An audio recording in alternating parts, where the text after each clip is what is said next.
Alice, a young and compassionate nurse, hadn't had a single peaceful night since being transferred to Darkwood Asylum. Every time she was assigned the night shift, an overwhelming sense of unease gripped her. The asylum, with its cold, towering walls, felt more like a dark graveyard than a place of healing once night fell. On her first day, Dr. Harvey, the night shift supervisor, took her to his office and explained that the asylum housed several dangerous patients. Many of them suffered from severe hallucinations and constantly conversed with voices only they could hear. Alice couldn't shake the feeling that something was off about Dr. Harvey's eyes, but she dismissed it as first-day jitters. It was only the beginning of the strange occurrences. Her first night shift was in the Black Wing, a section reserved for the most dangerous and hopeless patients. Alice was instructed to check on the patients every hour. As she walked through the dark corridors, faint whispers seemed to echo from the walls. At first, Alice thought the whispers were just coming from the patients, but soon realized she was wrong. The whispers grew louder and more distinct as the night progressed. To calm herself, she began to hum quietly, but the whispers didn't stop. As she approached Marcus' room, a long-term patient in the Black Wing, a voice, clearer than any of the whispers, cut through the air. Marcus, who usually sat silently in the corner, staring into nothingness, was now staring directly at Alice. With a voice that seemed to crawl out of the dark itself, he said, "You shouldn't be here." Alice froze, her breath caught in her throat. She glanced quickly at Marcus. His hands were still tightly bound to the bed. How could he seem so threatening? It felt like his eyes followed her, even as she backed out of the room. Her heart raced, but she had to continue with her rounds. The next room was quiet, but as Alice walked back down the hallway, the lights began to flicker. With each flicker, shadows along the walls seemed to move, unnaturally bending and stretching. Alice reached for her flashlight, and when she turned it on, she saw a tall, distorted shadow at the far end of the corridor. The shadow moved toward her. Alice couldn't move. Her feet were frozen to the floor, her pulse pounding in her ears. The closer the shadow came, the more suffocating the air around her felt. Just as it was about to reach her, a sudden burst of manic laughter erupted from a nearby room.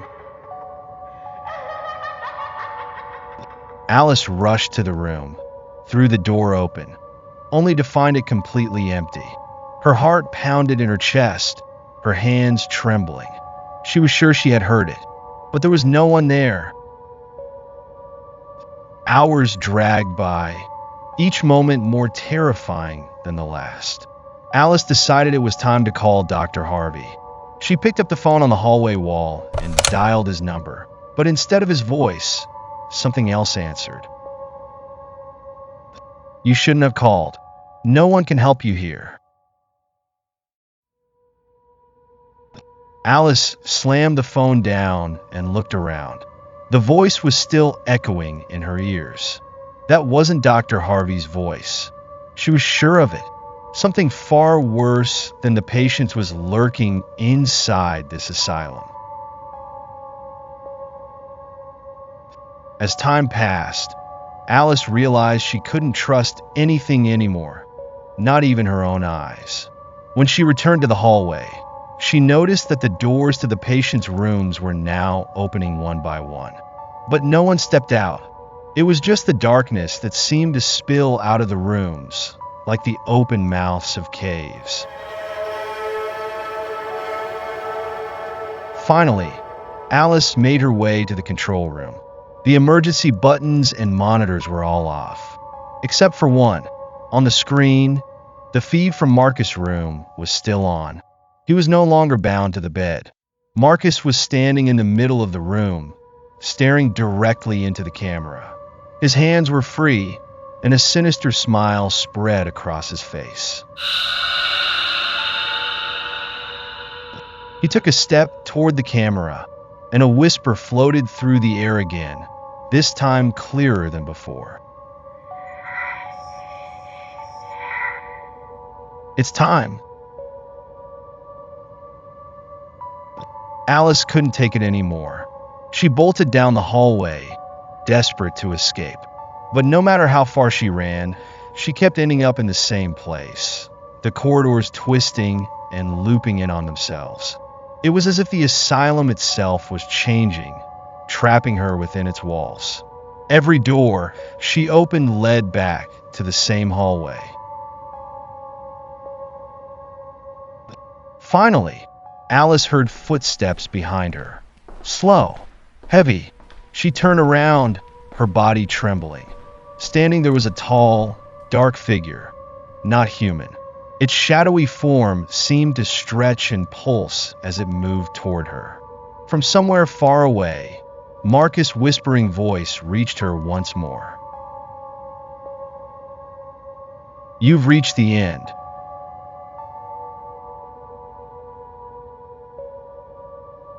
Nights at Redwood Asylum were always colder and darker than anywhere else in the city.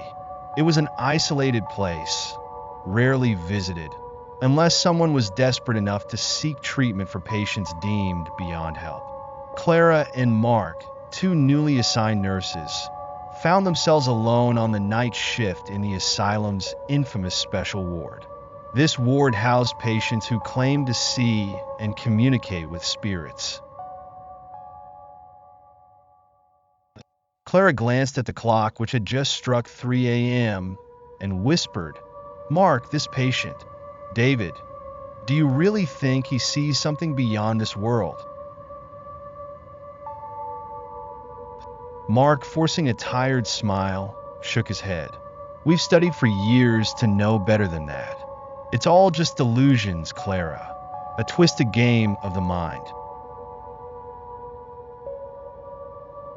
But something about David, the notorious patient of a special ward, unsettled Clara. He wasn't like the others. His presence seemed more like an unsolvable mystery. No one was allowed to speak with him unless they were assigned specifically to his care. Clara spoke softly. "I want to see him at least once." Mark frowned. "You're kidding, right? David's dangerous. He's attacked staff before." But Clara was determined. There was something about David that pulled her toward his room. Something unexplainable, as if he was trapped for reasons far beyond mental illness. After a moment of hesitation, Mark reluctantly agreed to go with her. After all, it was hospital policy never to approach David alone. Together, they walked through the long, dark corridors toward the special ward. The wind howled outside, but inside, all was silent except for the soft echo of their footsteps. As they reached David's door, Mark hesitated. "Maybe we should turn back. There's a bad feeling in this place." Clara gave a nervous smile. "We're here to help, not to be scared away." With that, she reached for the heavy metal door and pushed it open. Inside, David sat in the corner, knees drawn up to his chest, head down. The room was dim, the flickering ceiling light casting a ghostly glow on his figure. Clara cautiously approached him. "David, can you hear me?" For a moment, there was only silence.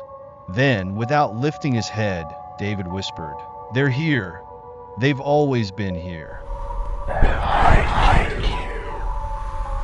Clara, her voice trembling slightly, asked, "Who's here, David? Who do you see?" But instead of answering, David began to laugh. A dry, hollow laugh that sent a chill down her spine. Mark, unable to take it any longer, stepped back. Let's get out of here, Clara. This place, it's wrong. But Clara stood frozen. Something held her in place.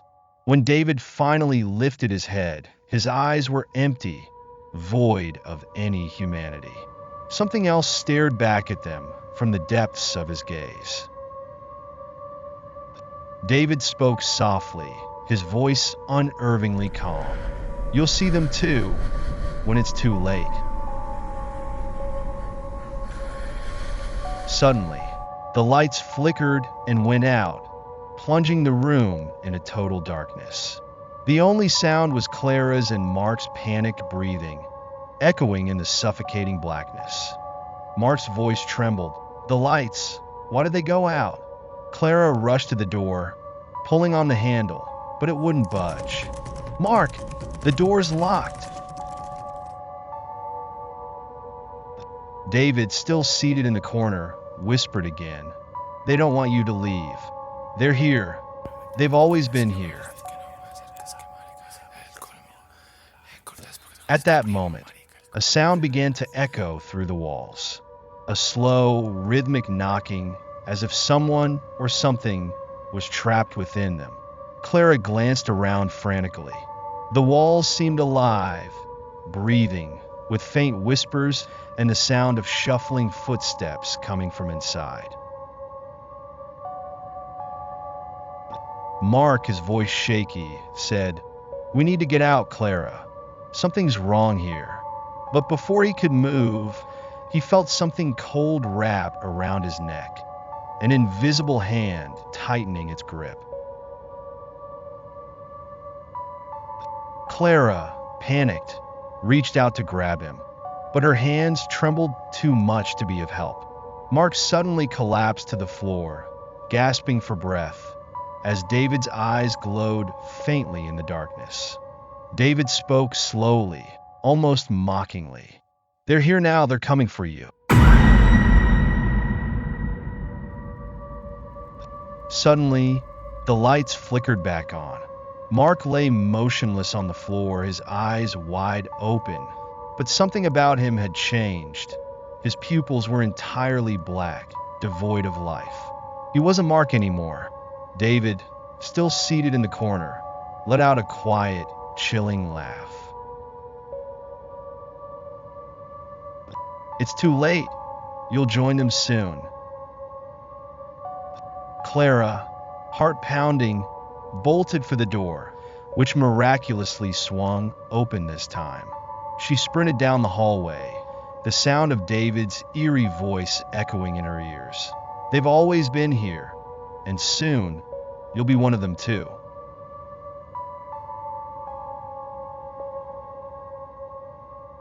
The soft patter of rain on the dirty windows of Awaken Asylum added a chill to the already cold, dark night.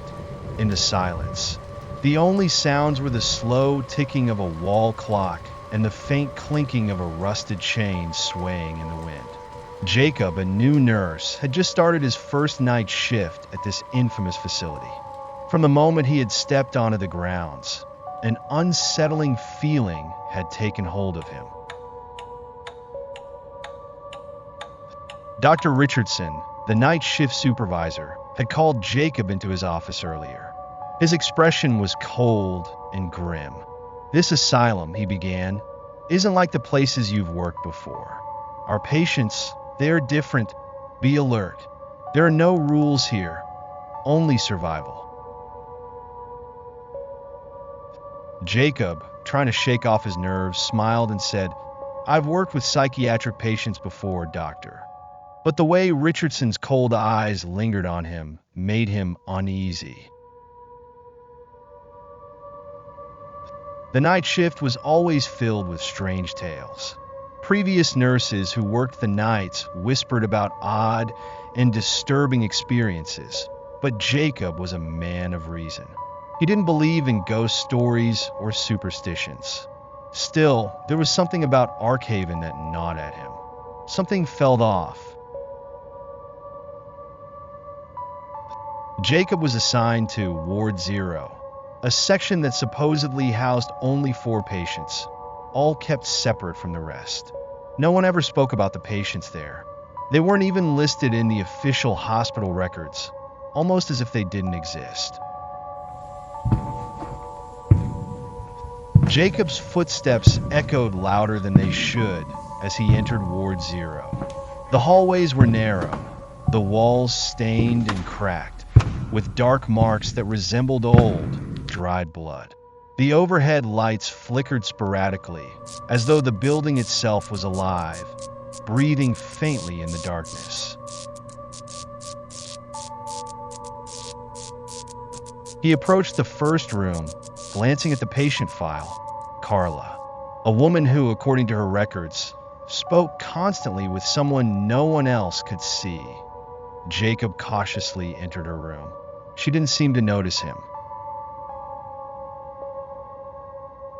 Jacob stepped closer to check on her. She remained still, her whispering ceasing the moment he neared. Without turning around, she said, "He's here. He sees you too." Jacob, keeping his composure, asked quietly, "Who is here, Carla?" But she didn't respond.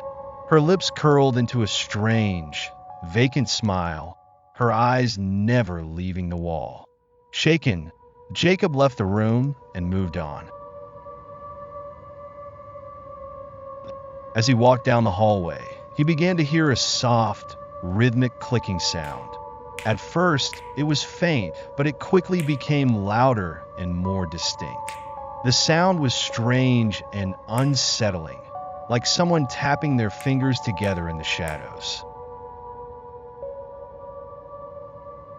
He reached the second room.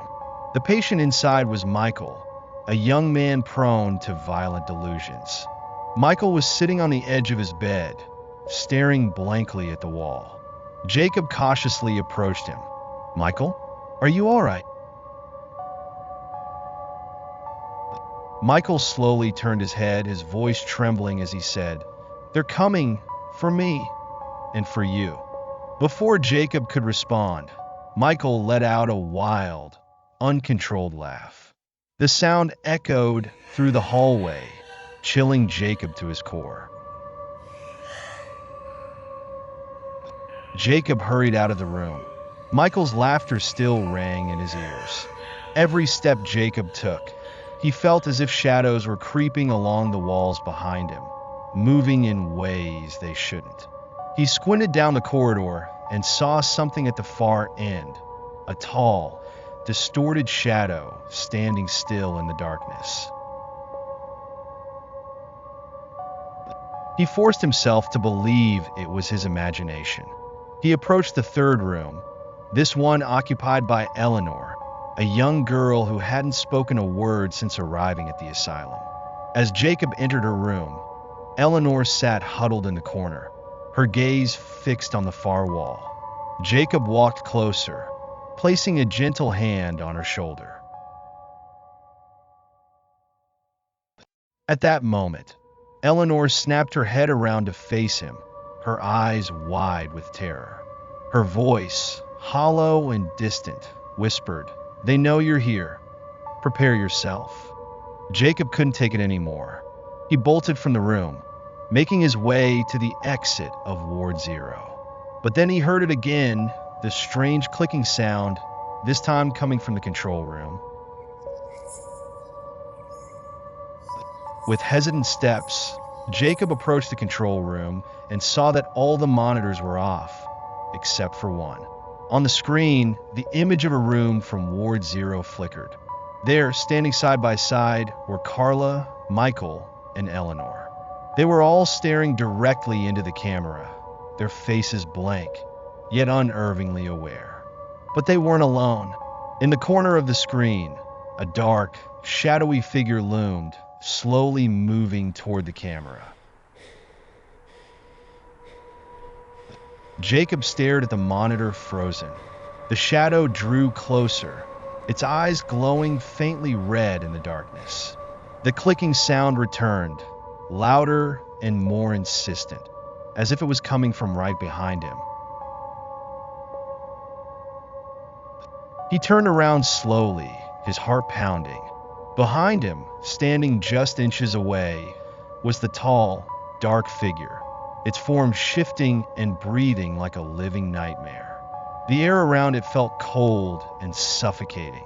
From the depths of the darkness, a voice whispered, "We see you." Jacob sprinted out of the control room, his breath ragged. He needed to escape the asylum, but no matter how fast he ran, the hallways twisted and looped back on themselves, an endless maze. Each door he opened led him back to the same corridor. Panting, he reached the main entrance. He grabbed the door handle and yanked, but the door wouldn't budge. The shadows around him grew taller, darker. The voices in his ears became louder and more threatening. There is no way out. Jacob's vision blurred, his mind overwhelmed by fear. The shadowy figure was closing in. He could feel its presence, its cold breath on his neck. In the final moments, Jacob screamed in terror, but the sound of his voice was swallowed by the dark, suffocating whispers that surrounded him.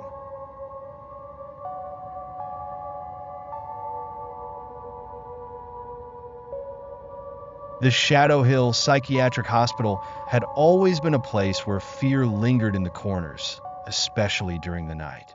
It was a place where the darkness felt heavier and the air colder. Lila and Jack, two night shift nurses, had grown accustomed to the odd behaviors of the patients over the years. But that night, something felt different. It was just after 2 a.m. when Lila made her way to the room of one of the patients, Paul. Paul was a 45-year-old man recently admitted, suffering from severe delusions and paranoia. Every night, he would claim that someone was coming for him, someone who wanted him dead. Lila entered the room, Jack following close behind. Paul lay motionless in his bed, staring at the ceiling with wide, frightened eyes. Lila softly asked, "Paul, are you okay?" Without moving his gaze from the ceiling, Paul muttered, "He's coming tonight. I know it. Tonight is my turn." Jack gave a half-hearted chuckle. "Same story again, Paul. There's no one here. You're in the safest place possible." But there was something in Paul's voice that unsettled Lila, a fear that felt real, not just the product of a sick mind. Paul had been claiming for weeks that something beyond this world was after him. Suddenly, Paul grabbed Lila's hand, his grip tight with desperation. "Save me. Don't let him come." Lila pulled back slightly, trying to offer a reassuring smile. "There's nothing to be afraid of here, Paul. We're here, and nothing can hurt you." But at that moment, the lights flickered and went out. The room plunged into total darkness. Jack cursed under his breath. Damn it, not the power again. But Paul began to tremble, his whisper turning into a whimper. "He's here. I can feel him. This is the last night I'll ever see." Lila tried to calm him down. "Don't worry, Paul. We have flashlights." She quickly pulled a small flashlight from her pocket and shone it around the room. The weak beam of light fell on Paul's bed, and suddenly Paul went completely still. His eyes, still staring at the ceiling, seemed frozen in fear. Jack, now alarmed, rushed to his side. "Paul? Hey, Paul." There was no response. Lila stepped closer and gently placed her hand on his neck to check his pulse. There was none. Paul was dead. Jack, his voice shaking, said, "How? How did this happen? He was just talking." Lila took a step back, her heart racing. "We need to report this. I don't know how, but we have to call someone." Jack shook his head, still staring at Paul's lifeless body. "He's dead. That's all. I've seen things like this before. Been here for years. We can't freak out." But just then something strange happened. Paul's body, lying motionless just moments before, began to twitch. First his hands, then his legs, then his whole body jerked unnaturally. Lila's flashlight caught his face as it began to move. His eyes, which should have been closed in death, were slowly opening. Jack jumped back with a shout. This can't be happening." Lila stood frozen. Something was wrong, very wrong. Paul was no longer Paul. Something else had taken over his body. A soft, unfamiliar whisper escaped Paul's lips. "I'm free now." Jack bolted for the door, shouting, "We need to get out of here, now!" But the door was locked. Lila ran to it and pulled at the handle, but it wouldn't budge. Fear gripped her heart. Paul, or whatever was now inside him, slowly sat up. His body made a sickening cracking sound as he moved, his joints twisting unnaturally. Whispers filled the air, as if the room itself was breathing. Lila, her hands trembling, whispered, "This isn't real. This can't be real." Suddenly, Paul stood, his movements jerky and inhuman. He turned his head slowly towards them, a twisted grin spreading across his face. Then, with unnatural speed, Paul lunged toward them. Lila and Jack pressed themselves against the wall in sheer terror, but Paul stopped, standing just inches from them, staring. His grin widened into something monstrous. A voice, no longer Paul's, but something much darker, whispered through his lips, "Death is only the beginning."